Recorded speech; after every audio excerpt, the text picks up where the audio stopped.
Está iniciando mais um podcast da LeaderMed. Estou na presença do meu irmão, Durval Queiroz, que já gravamos sobre a legislação para o bombeiro, legislação da vigilância sanitária, e no final aqui em conversa informal, ele estava me falando de alguns laudos que precisam compor toda a documentação, principalmente para o bombeiro, em grandes empresas como indústrias químicas, como empresas de tecnologias que possuem equipamentos muito caros. Não é isso, Durval? O que são esses laudos? Então, dependendo do nível das instalações de cada empresa, tem equipamentos que são instalados para o combate ao incêndio e para a prevenção de sinistros.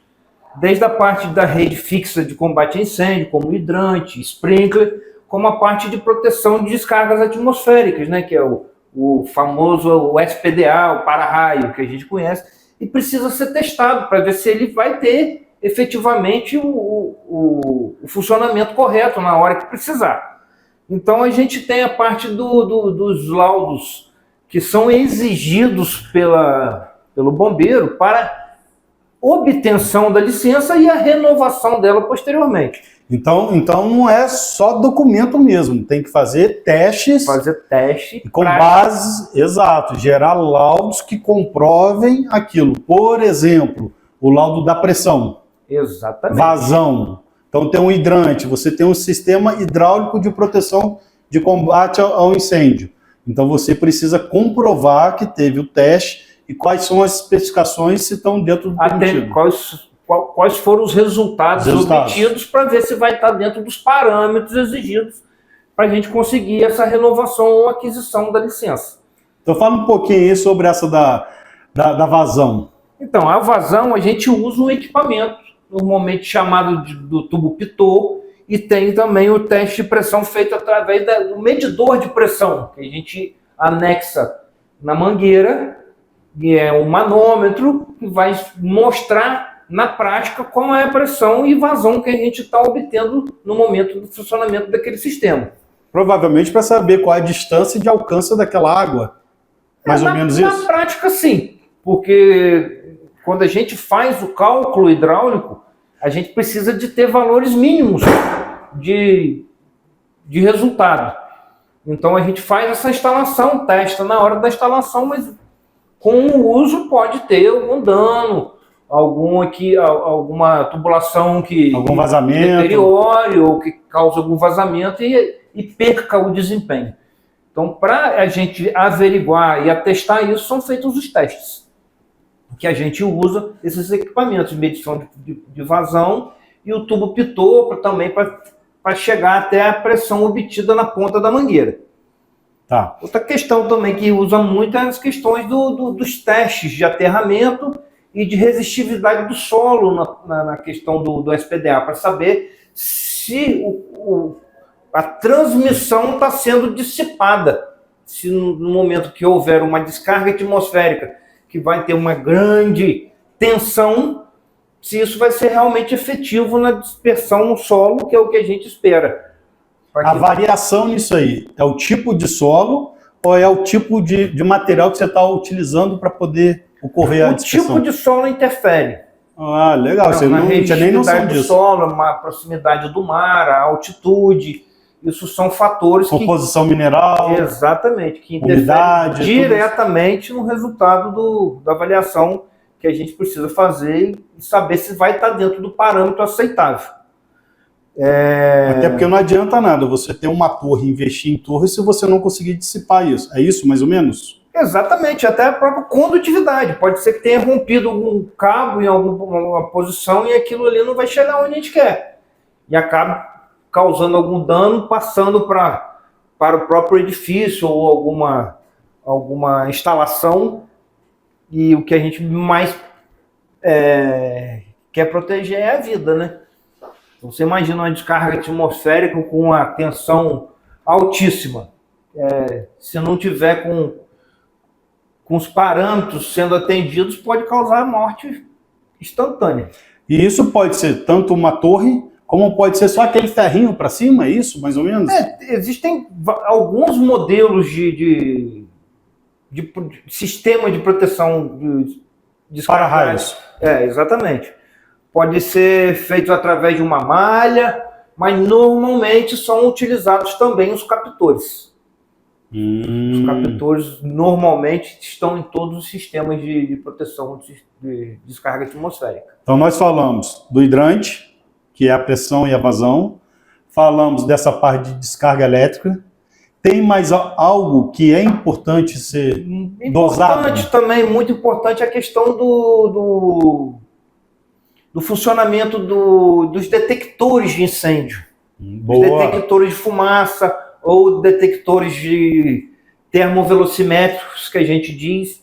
Então, é um dos sistemas que eu acho mais eficaz e mais econômico. Porque o detector de fumaça, ele te possibilita você evitar o início do fogo, né? Então, por exemplo, a hora que você aciona um hidrante ou um sprinkler, o fogo já tomou conta. Agora, a detecção, ela te antecipa do problema. Então, acho que é um dos sistemas mais eficazes e realmente viáveis para estar fazendo. Só que precisa ser testado. Então... E eu tive recentemente em uma feira e que eu via lá sistemas sem comunicações. Wi-Fi já. É efetivo? Funciona bem? Funciona. Funciona, porque é tocada a bateria, né? Então pode... Bateria que você fala é pilha ou bateria? É, bateria, como se fosse um celular.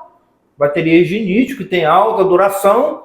Então, realmente é um futuro que está chegando aí. Eu acredito que vai dominar daqui a algum tempo.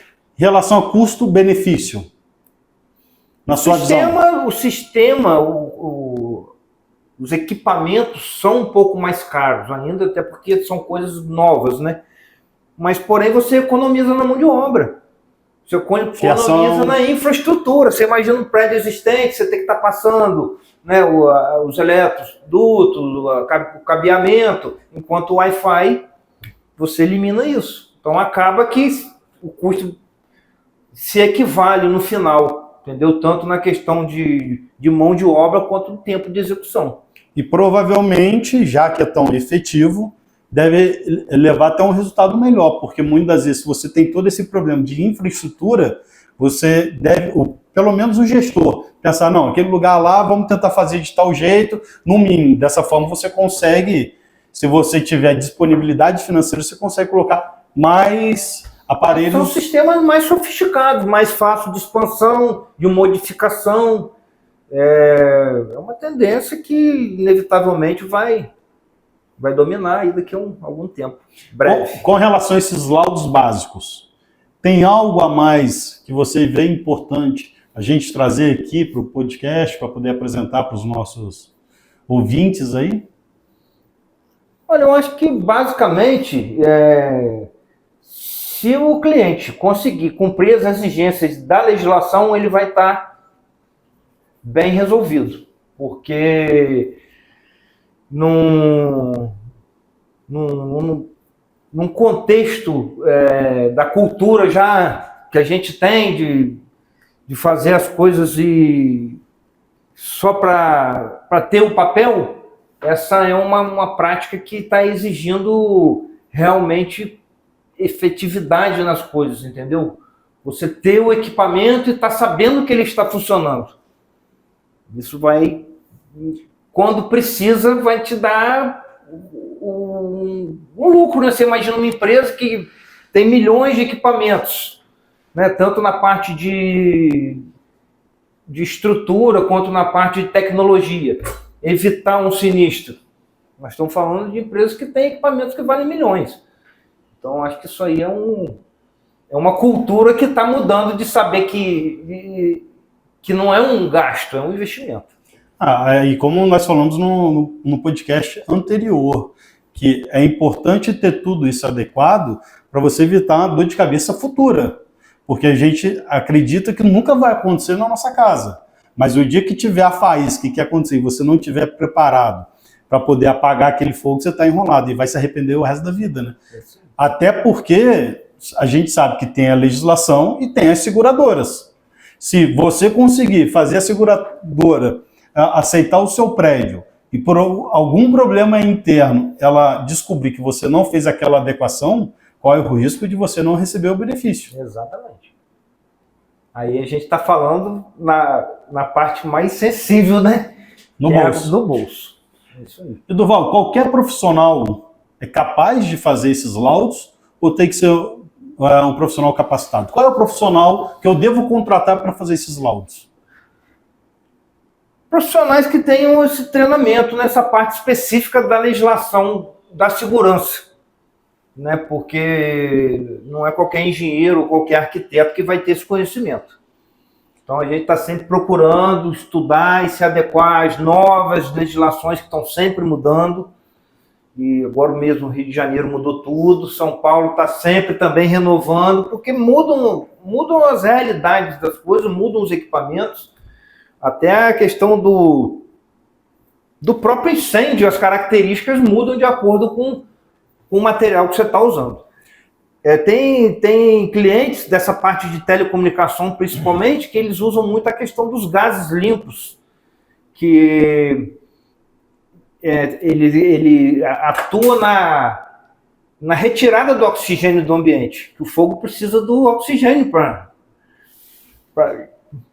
ter o fogo, né? Então esse gás ele consegue eliminar o oxigênio, assim não tem combustão e não tem dano ao equipamento. Que legal, que legal. São coisas que ainda não estão na legislação brasileira, mas que muitas empresas utilizam para atender a seguradora e realmente tem eficiência no combate. Então, imaginando na prática, eu preciso fazer esse laudo. Qualquer engenheiro pode me atender ou ele precisa ter uma certificação específica? Não, ele pode. Ele tem autonomia para gerar um registro de responsabilidade técnica e assinar aquele laudo. Vai depender da